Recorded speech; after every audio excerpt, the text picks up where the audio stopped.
Buenos días, Aira, ¿cómo estás? Bien, estaba por el doctor, sino viendo todo, Arreglando problemas, intentando arreglar problemas. viendo todo lo que hacen. Bueno, sí, ahí faltan muchas cosas, como decimos, sistemas de población. Sí, es lo que estábamos viendo, vamos a su programa. Sí, ya le dije a doctor Silva, ya hablé con el otro abuelo, estoy esperando, me dijo que en 10 minutos me dice dónde.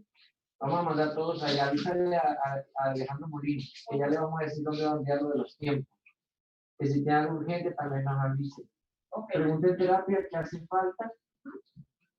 Por favor, la listita urgente de los medicamentos más urgentes de terapia. ¿Qué más? Y ahorita eso. Ahorita eso. Con esto lo hacemos un momento. ¿Puedo contar con ustedes 5 segundos? Sí, nos va a conectar a una reunión, pero sí podemos. Antes de que Sí podemos hablar. Sí, no. Sí, cómo no.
Buenos días a todos.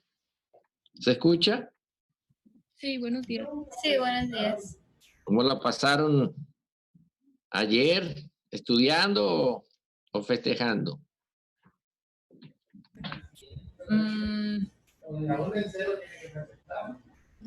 Pues Festejando, ¿no? Dieron el grito y todo en su casa. Bueno, Amalaya, ¿qué fue sido eso? bueno, me da gusto que hayan hecho lo que han hecho. Bueno, vamos a buenos días a todos. Abrir cámara a todos, por favor. Cerrar micrófonos y abrir cámaras. Ya viéndole la cara veo si festejaron o no. Vamos a seguir, ¿no? Estábamos terminando púrpura autoinmune primaria. Sí alcanzamos a terminar, ¿verdad? Sí, terminamos. Bueno, en la púrpura autoinmune primaria, recordar que es una enfermedad de tipo es autoinmune igual. Aquí los anticuerpos también se le pegan a las plaquetas, se destruyen el sistema retículo endotelial, parecido a lo que ocurre en anemia hemolítica autoinmune.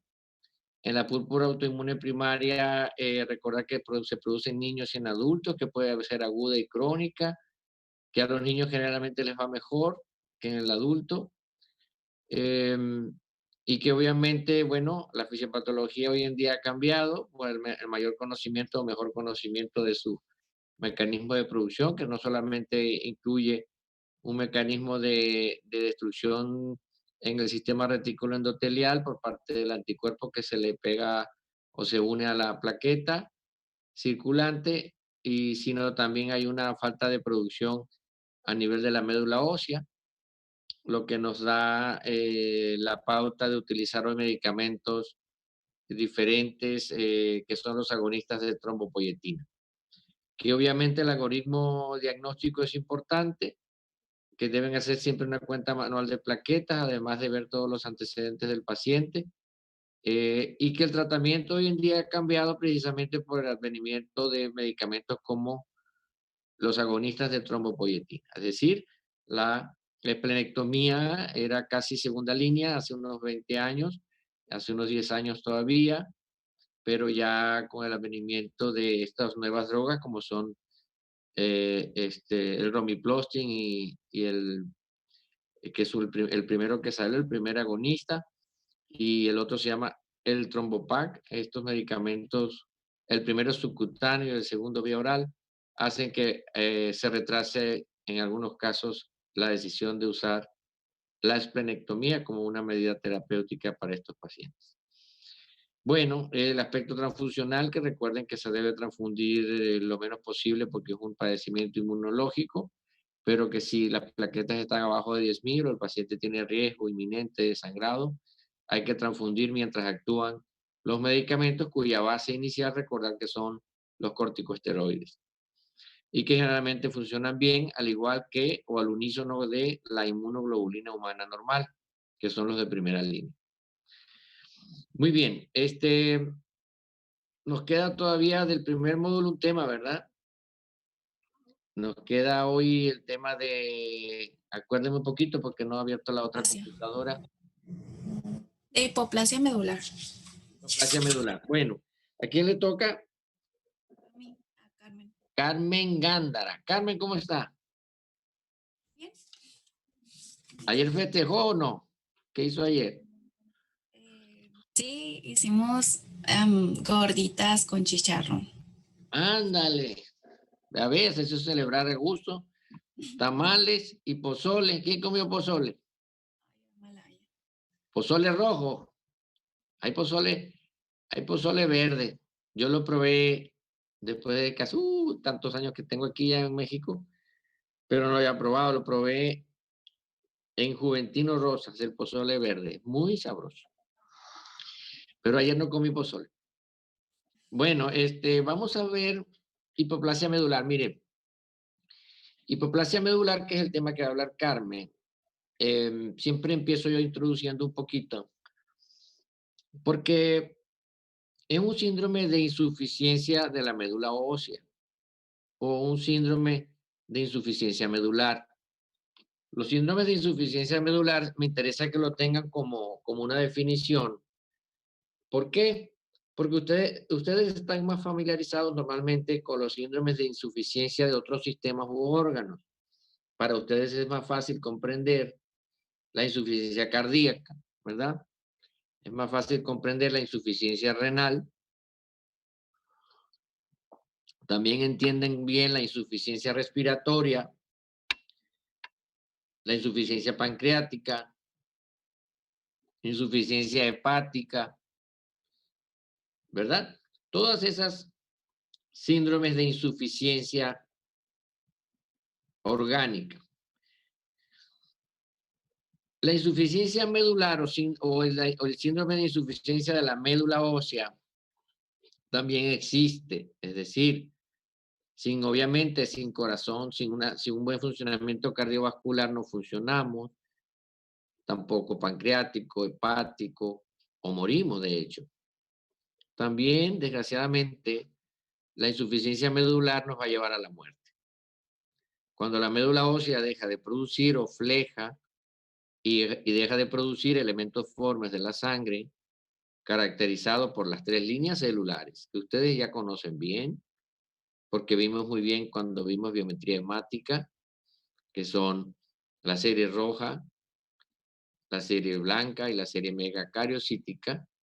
Bueno, cuando esto ocurre, va a haber también morbilidad y mortalidad, es decir, uno se va a ir, va a tener el síndrome de insuficiencia medular, que estará caracterizado, no voy a hablar tanto porque Carmen trae la clase, pero obviamente va a estar caracterizado por el síndrome anémico, los procesos infecciosos que nos va a traer la neutropenia grave y obviamente el síndrome hemorragíparo y hemorrágico como tal que nos va a traer la trombocitopenia grave, es decir, el sangrado, infecciones sistémicas potencialmente mortales y el síndrome anémico severo nos llevarán a la muerte invariablemente en algunos días. Por tanto, sin la función adecuada de la médula ósea, vamos a morir. Muy bien, adelante Carmen. Doctor, Sí, es que después de Carmen sigue Krishna, pero me está comentando que su internet está muy, o sea, tiene una barrita nomás de internet. Y me dice que está dispuesta a poner sus datos, pero cuando le toque exponer. No sé si alcance hoy a exponer, o sea, no ha podido entrar a la reunión ahorita. Que si mira, le... todo esto es comprensible, pero no le va, o sea, el tema es que tiene que, cada uno de ustedes, entiendo el tema técnico, pero tienen que preverlo, pues no lo pueden dejar para resolver en el momento de... O sea, lo que me dice es que si puede entrar, por ejemplo, si Carmen termina hoy, si puede entrar cuando ya le toque exponer para poner su presentación. Sí, sí puede, pero ¿por qué no va a estar ahorita conectada entonces? Porque va a usar sus datos, entonces lo más probable es que se le acaben antes de que Bueno, empiece. mándenles datos a algunos de ustedes, ¿no? Mándenle un poquito de datos. Que empiece Carmen, de todas formas ya son 9:19, pero ella debería buscarse un lugar público entonces para conectarse a Wi-Fi. Pero no hay excusa, pues el día de la clase no hay excusa, hay que buscar conectarse, a ver dónde, porque pues ¿qué vamos a hacer? Yo entiendo toda esa situación, pero hay formas de conseguir el Wi-Fi en algunos lugares. No lo sé, que se vayan a un Starbucks. Pero no lo sé, pero sí tenemos que tener un poquito más de responsabilidad en ese sentido. Pero adelante, Carmen, ahorita sí, dile a ella que sí, que adelante con eso, pero pues no podemos tampoco frenar el proceso de aprendizaje de ustedes. Yo entiendo el tema técnico, pero el que va a dar la clase al menos debería prever eso. Adelante, Carmen. Te voy a dar para compartir, Sí. perdón. Ujú. A lo primero Por que favor. tengo. Ahí está, perdón.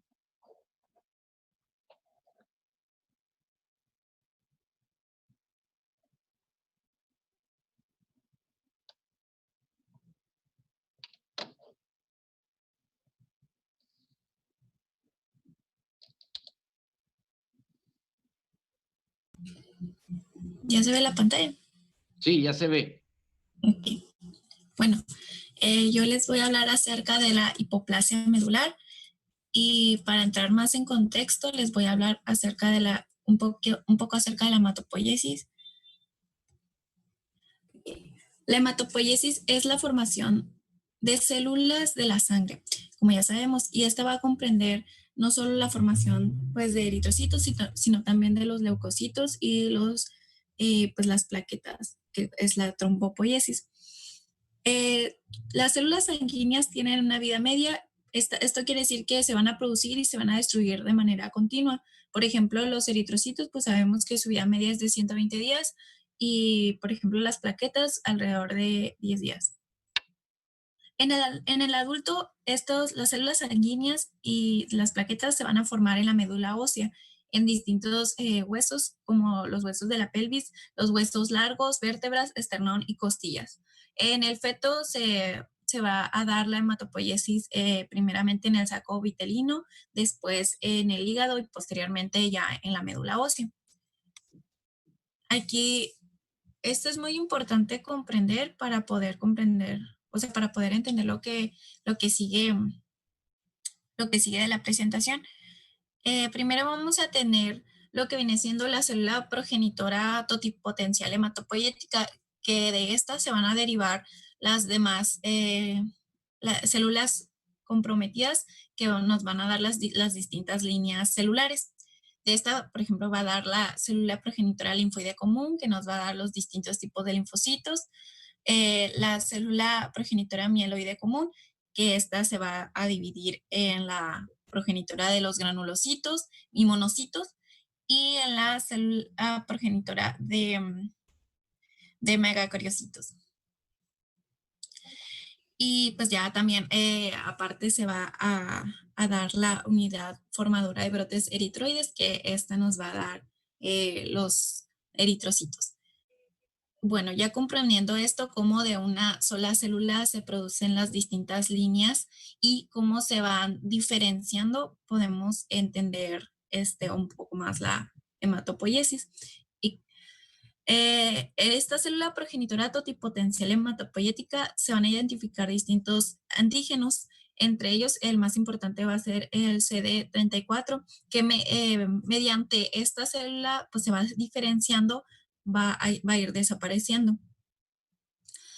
Pues vamos a tener las células germinales linfoides, la unidad formadora de colonias granulomonocíticas y formadora de brotes eritroides, como ya mencioné, la cual es sensible a la eritropoyetina, y la unidad megacariocítica. Bueno, ya entrando a la hipoplasia medular en sí, comúnmente se utiliza el término anemia plástica, pero es un término incorrecto, ya que no es una aplasia, porque esto sería incompatible con la vida, sino una hipoplasia porque hay una disminución del tejido hematopoyético, y no solo es una anemia, sino puede haber también pues una trombocitopenia, una leucopenia, y como tal es la disminución del tejido hematopoyético en la médula ósea. Puede ser total, que todas las líneas celulares estén afectadas, o parcial, que una o dos líneas celulares estén afectadas. Y esto se debe a porque las células hematopoyéticas pluripotenciales disminuyen por debajo del nivel crítico para mantener la autorreplicación propia. Y como estas células bien diferenciadas en el tejido medular se van agotando, la cavidad medular se ocupa por tejido graso. Aquí vemos cómo, o sea, hay tejido graso, pero conforme va desarrollándose la enfermedad, se va ocupando por más y más tejido graso la cavidad medular, en lugar de lo que debería ser pues el tejido medular. ¿Cuál es la proporción de tejido graso, celularidad grasa en médula ósea, de acuerdo a la edad más o menos? Digo, para que puedan ustedes saber cuándo hay precisamente lo que estás diciendo, las relaciones células contra grasa. En la médula ósea, en un adulto normal, 70-30, 70 células, 30% de grasa, 80, en más jóvenes 80% de células, 20% de grasa, 60-40 probablemente una persona mayor de 60-70 años, 60 células, 40 grasa. En la Pues la hipoplasia medular, como tú bien dices, que es el término adecuado, pues va a haber esta proporción se va a invertir, ¿no? Puedes tener 70 de grasa, 80 de grasa, 20% de células, o a veces nada, a veces ve uno prácticamente 90, 100% de grasa y solo algunas células por ahí flotando, algunos linfocitos escasos y alguna que otra plasmática, y no ves nada más en la médula ósea. Eso es una aplasia medular, una hipoplasia medular grave. Muy bien, adelante. Sí, pues este proceso es, en el ser humano es fisiológico cuando es mayor, pues es mayor de edad, mayor de 65 años. Como ya vimos en histología, se va reemplazando por tejido graso, pero esto, como menciona el doctor, pues tiene una relación mucho más drástica que cuando es un proceso fisiológico, y aparte de que ocurre comúnmente en personas jóvenes. Pues ahorita mencioné que disminuye por debajo del nivel crítico, y esto quiere decir que el número de células totipotenciales debe ser menos del 10% de lo que se considera normal. Y aquí va a predomina la capacidad de autorreplicación, sacrificando la capacidad de diferenciación. Entonces, disculpen a mi perrito. Ya no se van a diferenciar las células, y esto se va a notar también en sangre periférica, tanto en médula ósea como en sangre periférica. Y pues va a haber disminución de las células comprometidas, del recuento en sangre periférica, la infiltración de tejido adiposo, y todo esto se ve en la biopsia de hueso, pero ya más adelante voy a hablar de eso. Hablando ya de la epidemiología, no es un trastorno común. Tiene una incidencia que oscila entre 2 y 13 casos por millón de habitantes por año, lo cual pues es bastante raro. En China y en países asiáticos alcanza un 18.7 casos por millón de habitantes. En Suecia y países europeos oscila entre 10 y 13 casos por millón de habitantes, y México tiene una incidencia comparable a estos datos, o sea, tiene una incidencia también muy alta. El paciente típico, mencionaba que el paciente típico es un adulto joven de 15 a 25 años, o pues ya se salta hasta una persona de más de 60 años. No tiene predisposición por sexo, si es mujer o hombre, y esto menciona que el 25% de los pacientes va a tener un curso rápido y fatal de la enfermedad, que de una duración de 4 meses, y que como consecuencia pues fallecen. El 50% muere dentro del primer año desde que se diagnosticó, y el 20% va a sobrevivir después de un año. De hecho, es un trastorno bastante grave, pero pues también hay manifestaciones leves o moderadas. En este cuadrito se vienen las distintas etiologías de las hipoplasias medulares. Menciona que más del 50% de estos casos son idiopáticos, pero se sospecha que tengan un posible mecanismo autoinmunitario aún no estudiado. Vamos a tener que de las etiologías, pues la primaria o idiopática, y la secundaria o agentes físicos o químicos, mencionaba que era muy importante, sobre todo en países tercermundistas, o países que no tienen como en las distintas profesiones, no tienen como una protección, un equipo de protección personal adecuado, etcétera. Puede ser causada por agentes que causen daño medular dependiendo de las dosis, como radiaciones, medicamentos quimioterapéuticos, benceno, arsénico, alcohol, o agentes que causen daño medular por idiosincrasia, como cloranfenicol, fenilbutazona y similares, inhibidores de anidrasa carbónica, sales de oro o misceláneos. En México y en países de Latinoamérica es común encontrar hipoplasia medular en personas que están o estuvieron en contacto con insecticidas, insecticidas, o que trabajan en el campo. Y utilizan, se me fue la palabra. Se me fue la palabra. ¿Qué? en el campo. Sí. Sí. Pues son insecticidas tipo órganos fosforados o benceno. ¿Cuál? Sí, órganos fosforados.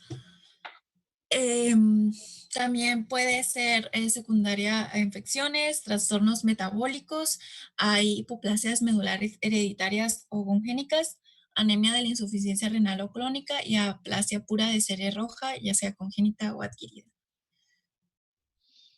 Hay distintas clasificaciones. Tenemos la hipoplasia medular autoinmunitaria. Este puede acompañar al timoma. Se caracteriza por pacientes inmunodeficientes congénitos o que tengan alteraciones en las células T inmunoreguladoras. Entonces, las células T lo que van a hacer, pues van a atacar a las mismas células madre y pues estas no se van a poder diferenciar y vamos a tener lo que viene siendo pues una disminución en el tejido medular. Las células T supresoras van a estar activadas y van a ser productoras de interferón gamma, causantes de una supresión inmunitaria de la hematopoiesis. Y también puede ocurrir que haya una participación del complemento en lisis de algunas células hematopoyéticas. Tenemos la hipoplasia medular asociada a infección. Muchas infecciones son mielosupresoras. Esta supresión, cuando es una infección aguda, va a ser una supresión transitoria y autolimitada, pero en infecciones crónicas va a ocurrir lo que va la mielosupresión y el acortamiento de vida eritrocítica. Y vamos a observar que va a ser causada por una hepatitis por virus B, que nos va a dar un síndrome de hepatitis aplasia. Dentro de las infecciones es muy importante recalcar la infección por parvovirus B19, que este es un virus con DNA sin envoltura y este va a tener una predilección por precursores eritroides de la médula ósea. Decía que tenía una predilección por células que se regeneran y desarrollan rápidamente, especialmente pues, los precursores eritroides. Y después de 7 días después de la infección, en algunos casos se va a notar la depresión de la médula ósea. Esta causa, perdón, que te interrumpa, de parvovirus B19 es la cepa que ataca al hombre, ¿no? Porque obviamente los perritos también, los perros tienen parvovirus, es otra cepa. Esta es más frecuente en niños y es la que les comentaba yo, y también cuando hablaron del caso aquel que les comentaba yo de ferocitosis hereditaria o en otras alteraciones que pueden a la vez tener esta sensibilidad a las infecciones por este virus. Y es raro en adultos, porque generalmente el adulto tiene anticuerpos. Pero sí lo deben pensar en niños y puede provocar aplasia medular.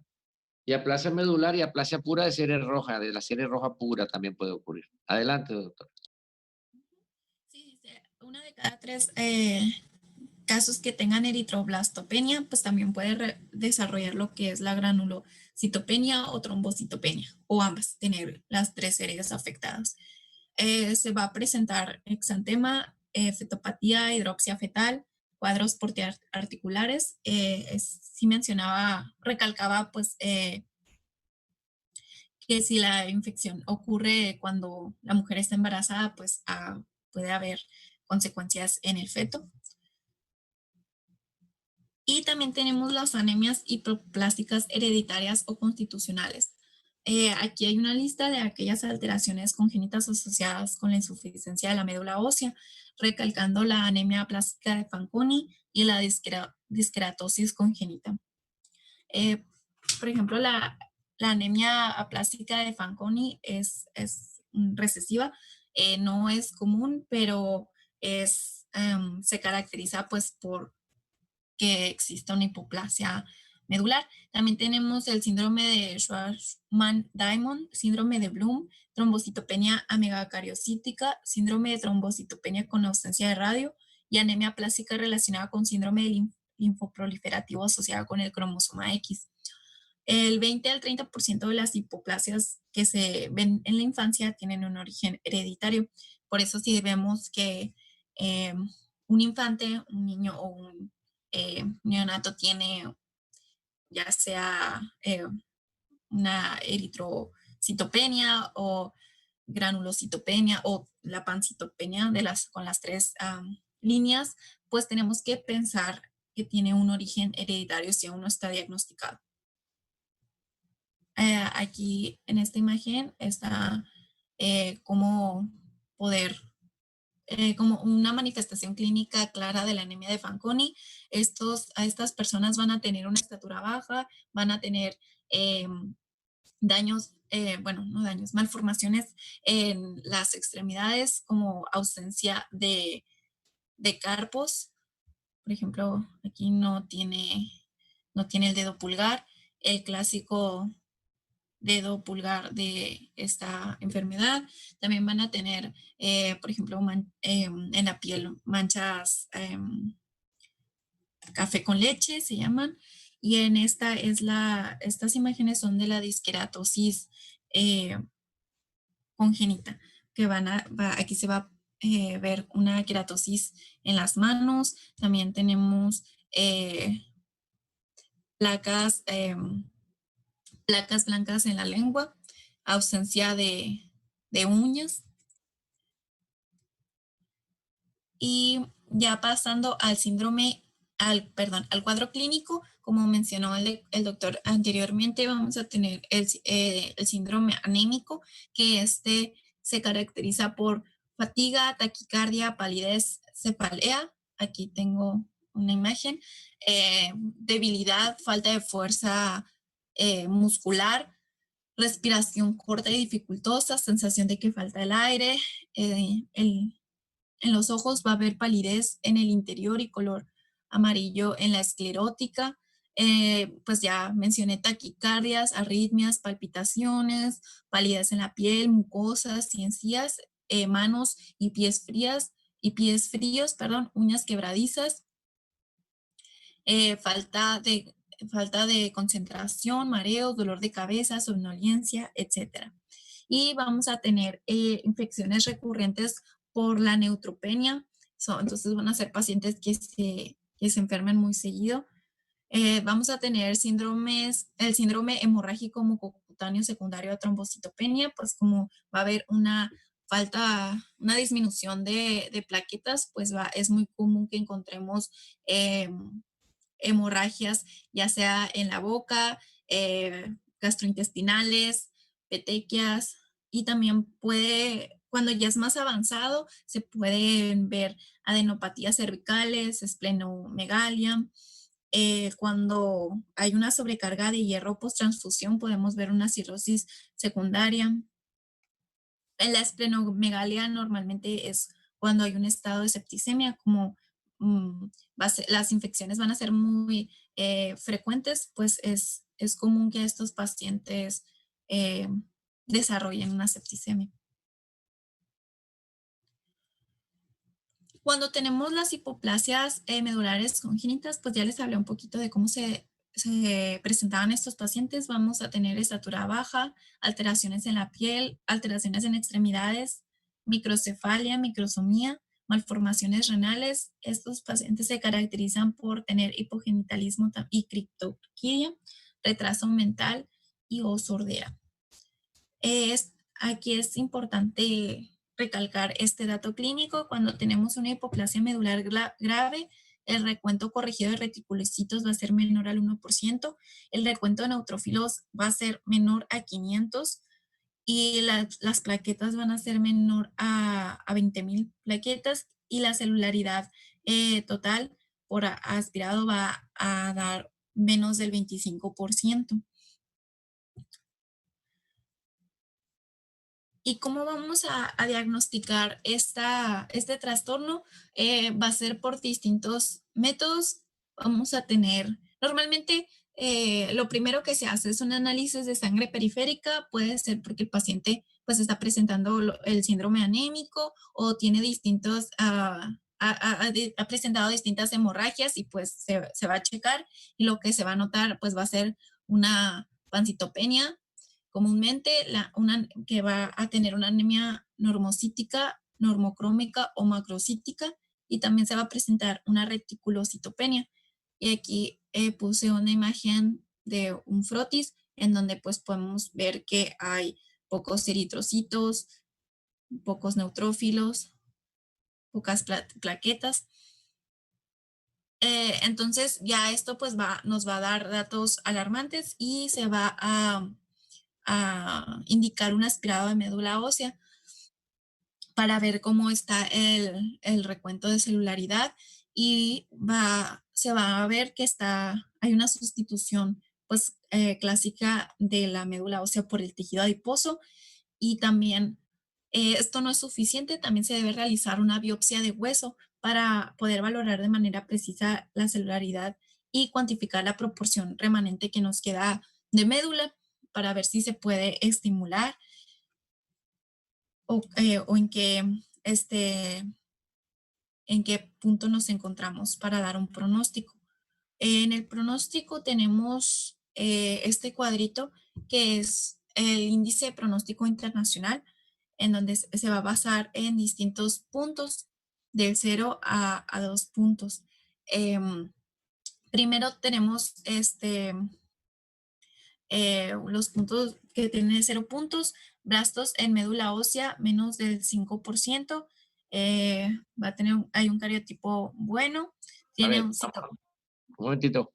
Ese índice pronóstico no es de hipoplasia medular. El diagnóstico tiene que ser obviamente por clínica. Me gustaría que en su mente, en forma lógica y mejor para ustedes poder comprender fácil, ella dijo la clínica sí, está bien, pero mezclando todos los síntomas y signos del síndrome de insuficiencia medular. Pero sería mejor que ustedes lo tuvieran en su mente separado, porque el síndrome anémico, ¿cuáles son las características del síndrome anémico?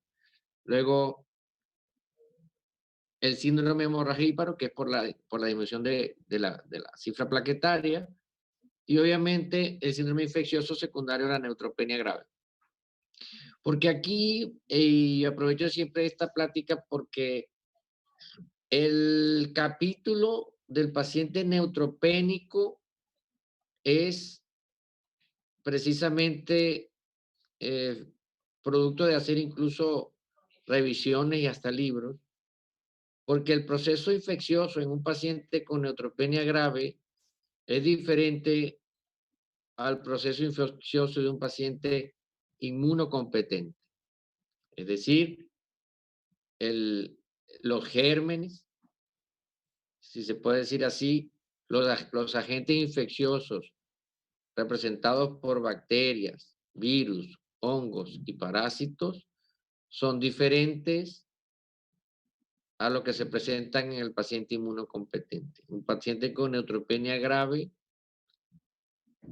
y la neutropenia grave, aquella en la que un individuo tiene menos de 500 neutrófilos, es un capítulo aparte porque, insisto, los agentes infecciosos van a ser oportunistas, van a ser diferentes y obviamente tienen también un abordaje diferente. Lo vamos a ver ahorita en el tratamiento. Este tema de insuficiencia medular o insuficiencia de la médula ósea me sirve uno. El primer concepto es el que ya les dije, que existe la insuficiencia medular. Dos, que deben entonces establecer en su mente cuáles son los signos y síntomas de cada una, es decir, de las 3 líneas celulares cuando están disminuyendo. 3, que obviamente es incompatible con la vida. La insuficiencia medular grave, los pacientes mueren entre 4 y 6 meses.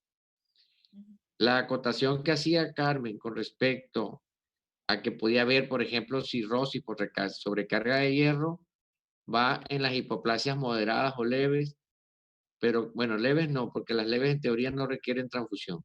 Entre las moderadas y graves que requieren transfusión y que son pacientes que no tienen neutropenias graves, sino que a veces tienen disminución de las cifras de hemoglobina y alcanzan después de algunos años de tanta transfusión a hacer hemosiderosis hepática representada por una hemocromatosis secundaria. ¿Ok?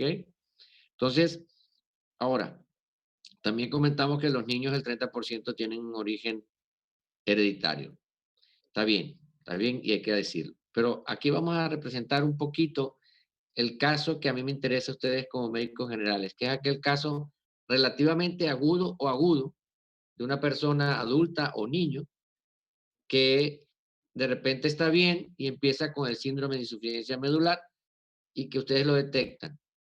Porque ese pacientito va a morir pronto si no lo ayudamos. Es un paciente que va a tener 6,5 de hemoglobina, 6 de hemoglobina, plaquetas abajo de 10,000 y neutrófilos abajo de 500. Ese paciente tiene una pancitopenia, porque eso se llama así en laboratorio, y tiene una pancitopenia grave, que va a matar al paciente en pocos días si no hacemos algo. Ese es el caso que a mí me interesa que ustedes se lleven. Y de eso se trata. Por eso ahora sí que la clasificación que quiero que me des, entonces sí, porque hay clasificaciones etiológicas, pero aquí la clasificación de acuerdo al estadio de gravedad de la hipoplasia medular. El cuadro que pusiste allí de clasificación, no sé si no te llamó la atención cuando hablan de blastos, porque estás hablando de blastos. ¿Qué es un blasto, Carmen? Y aquí es importante porque vamos a tocar y aprovechar este cuadro que normalmente no lo toco mucho, que es un tema que a mí me gusta mucho, pero que no podemos incluirlo tanto como quisiéramos porque pues tenemos que dar chance a temas más, no digamos más importantes, quizás más frecuentes o más para pregrado. Lo que está poniendo aquí el índice de pronóstico internacional, este cuadro, es el cuadro de pronóstico de los síndromes mielodisplásicos.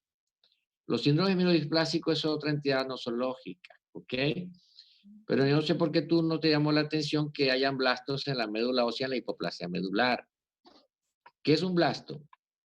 Carmen, o alguien que lo ayude, si no lo va a preguntar aquí, al que no esté en su lugar, vamos a ver. Vamos a ver. Todo está en su lugar. Pues es antes de diferenciar. ¿Qué es un blasto? Porque es que sí me llama la atención. Miren, yo siempre les digo todos los años, no se condenen ustedes solos. Ustedes tienen que, lo que ustedes pongan, y eso va para toda su vida. Lo que ustedes pongan en una diapositiva, si ustedes no lo saben explicar, pues no lo pongan, porque se están dando un balazo al pie, ¿sí me entienden? Porque a alguno le va a preguntar, oye, ¿qué es eso? Ah, no, que decía el libro. No, bueno, ahorita se pueden equivocar porque son de pregrado, pero ustedes no van a ser de pregrado siempre. Van a ser médicos ya pronto y van a dar pláticas. No pongan algo que no pueden explicar, porque yo le pregunto, a ver, ¿por qué me pones ese cuadro ahí? Pues, estaba en el capítulo de... Claro que está en el capítulo porque el capítulo se llama síndromes de insuficiencia medular y dentro de los síndromes de insuficiencia medular está la hipoplasia medular y está también los síndromes mielodisplásicos. Pero síndrome mielodisplásico es un capítulo aparte que no tiene nada que ver con la hipoplasia medular. Lo único que tiene que ver, nada, porque así hay un síndrome mielodisplásico que se llama variedad aplásica o hipoplásica. Ese sí, un síndrome mielodisplásico. Pero ahí te va. Rápido les digo que son para que no quede duda. Los síndromes mielodisplásicos, a pesar del término displasia, ojo, es un trastorno clonal. Clonal es igual a maligno de la médula ósea, que está íntimamente relacionado con los síndromes mieloproliferativos crónicos malignos y las leucemias agudas. Esa es la definición del libro. Y nunca se me ha olvidado porque yo hice seminario cuando yo hice hematología hace unos añitos. Me tocó darlo al Instituto Nacional de Nutrición y esa es la definición de síndrome mielodisplásico. Por eso dice, a pesar del término displasia, es un trastorno clonal. Cuando yo hablo de clonalidad, no hemos hablado de ese término porque no hemos hablado todavía, no hemos llegado al módulo de enfermedades malignas. Es un trastorno clonal maligno de la médula ósea que está íntimamente relacionado con las leucemias agudas y los síndromes mieloproliferativos crónicos malignos. Luego explicaré por qué están relacionados, pero ahorita no atañe, porque ahorita lo que atañe es que ustedes salgan de la duda. Los síndromes mielodisplásicos no son leucemias, tampoco son síndromes mieloproliferativos crónicos, aunque comparten algunas características de ellos. ¿Cuál es la característica que comparten de las leucemias agudas? Que sí tienen blastos en médula ósea, como dice allí la compañera. El índice pronóstico internacional de los síndromes mielodisplásicos dependerá, entre otras características que aquí ya está poniendo en este cuadro, de la presencia de blastos en menor o mayor número. ¿Qué quiere decir? Que mientras más blastos, es peor el pronóstico. Por eso dice ahí que si tiene menos del 5% de blastos, si tiene entre 5 y 10, si tiene entre 11 y 20. Porque si tiene entre 21 y 30, ya no es un síndrome mielodisplásico. Este cuadro debe ser del 2014, sí, es viejito. Ahorita un paciente que tenga 21% de blastos ya es una leucemia aguda. Esa es la clasificación de la OMS de algunos años para acá. Entonces ya no es mielodisplásico ni siquiera. Y el cariotipo, bueno, dependerá si tiene alteraciones citogenéticas, si afecta una línea celular, como dice ahí, citopenia de 0 a 1, de 2 a 3, obviamente afecta más de una línea celular, es de un pronóstico peor. Y el cariotipo intermedio o malo, ya lo vamos a ver cuando veamos enfermedades malignas. Obviamente, si depende de transfusión, claro que va a ser de peor pronóstico. Y así establecerán grupos de riesgo de bajo, intermedio 1, intermedio 2 y alto. Entonces, el síndrome mielodisplásico, de hecho, fue tesis de grado mío de hematología, por eso es que uno de los temas que vimos antes de decir cuál iba a ser.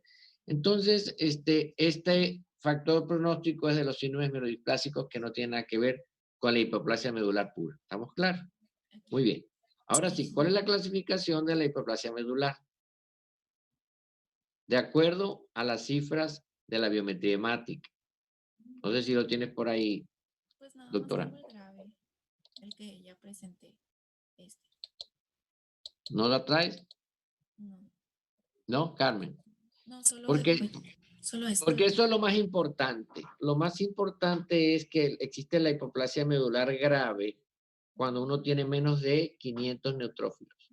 Grave, menos de 500 neutrófilos y menos de 20.000 plaquetas. Eso es grave. Sí. ¿Okay? Cuando tienes menos de 200 neutrófilos se considera muy grave. Y esto tiene implicaciones porque es lo que acaba de decir hace ratito, un pacientito que tiene hipoplasia medular grave o muy grave, si no responde al tratamiento, lo más seguro es que fallezca entre 4 y 6 meses. Entonces, por eso esa importancia, que no es lo mismo que digo, oye, lo primero que te van a preguntar, ¿tiene hipoplasia medular? ¿Ok, grave o no? No, moderada o leve. Pues leve a lo mejor no necesita ni transfusión, es un paciente que a lo mejor tiene 50.000 plaquetas, 8 de hemoglobina, y tiene 1.000 neutrófilos. Ese pacientito sí tiene pancitopenia, sí tiene hipoplasia medular. Bueno, siempre y cuando la médula ósea tenga datos de hipoplasia medular. Pero no es un paciente que va a morir mañana. Ese paciente puede durar meses, y ese pacientito no vas a dar tratamiento enérgico para casos como graves, ni lo vas a transfundir. Le vas a dar un tratamiento diferente porque el paciente tiene hipoplasia medular leve. La moderada será cuando no tiene datos de que sea grave, pero sí está muy bajito. 600 neutrófilos, 25.000 plaquetas, 8 de hemoglobina. Esa es moderada, tampoco necesita transfusión, pero ya está más grave la cosa, o sea, hay que ver qué hacemos con él. Y el tratamiento va a depender de entonces del estado de esa clasificación. Por eso es importante. El cuadro anterior lo quitamos de esta plática y ahora sí, el diagnóstico, bueno, el diagnóstico lo vas a hacer primero por la clínica y los antecedentes. Si es niño, si es adulto, en qué trabaja, qué medicamentos ha tomado. Porque obviamente si trabaja en el campo, lo primero que van a correr a presentar, oye, ¿y ha usado insecticida? Sí, ¿cuál? Este o aquel. ¿Y utilizaste este equipo de protección cuando usan el insecticida? La mayoría, desgraciadamente, no lo usan. Entonces ahí está el tema. Oye, pero ¿has tomado medicamentos? Sí, tiene un doctor que me dio cloranfenicol, me dijo que me lo tomara, pero como no me dijo cuándo, ya llevo 30 días tomándolo. ¿Cómo? Entonces, el cloranfenicol. Muchos antibióticos también. Y a veces en forma idiosincrática, cualquier medicamento, sobre todo antibióticos y analgésicos, puede provocar hipoplasia medular de acuerdo a la susceptibilidad individual. No es lo mismo, hay gente que se muere por tomar una aspirina, hay niños que se han muerto con el síndrome de Gris por tomar una aspirina, ustedes lo saben, y se supone que es un medicamento que no le hace daño a nadie, pero hay medicamentos que hay gente que le hace daño y medicamentos que el mismo medicamento hay gente que no le hace ningún daño. Entonces hay que preguntar medicamentos, hay que preguntar en qué trabaja, hay que preguntar antecedentes familiares, si es niño, si es adulto. Y si no encuentran nada en el antecedente de importancia que les haga pensar sobre qué está pasando, en la biometría ustedes van a tener a lo mejor el paciente con petequias, equimosis, van a tener el paciente o no con alguna infección, van a tener el paciente con síndrome anémico, van a hacer una biometría hemática, van a tener entonces pancitopenia. ¿Cómo van a estar los reticulocitos, Raquel, en la hipoplasia medular de acuerdo al algoritmo? Los reticulocitos, ¿cómo estarán? Acuérdate, ¿es una anemia de qué tipo en la biometría? ¿Es regenerativa o arregenerativa? Pues ¿Está regenerando la regenerativa. médula o no? No, Entonces es arregenerativa. Si es regenerativa, ¿cómo están los reticulocitos? pues, Bajos. ajá, bajo. Bajos, bueno. Entonces, en la biometría vas a tener pancitopenia, ¿verdad? Reticulocitos bajos, ¿ok? Corregidos ya y todo por la fórmula. ¿Qué más vas a tener? El frotis de sangre periférica va a ser un frotis con muy poquitas células, vas a ver glóbulos rojos pálidos y vas a ver por ahí a lo mejor un linfocito, casi no se ve nada en el frotis, pues, en el frotis de sangre. Ahora sí, en la médula ósea, ¿qué vamos a ver? En la médula ósea, a ver, Luis José, ¿qué vamos a ver en la médula ósea entonces? ¿Cómo va a Pues, estar el aspirado? la razón del tejido adiposo con las células va a estar invertido a lo normal, o sea, va a haber mucho más tejido adiposo que células. Exactamente, es una médula entonces en la biopsia de hueso hipocelular. Hipocelular, y si pone uno ahí relación grasa celularidad 2:1, 1:2, en fin, dependiendo de cada, en este caso, si es grasa células sería 3:1, o células grasas sería 1:3, como el hematólogo le quiera poner, pero él tiene que especificar cómo va la relación.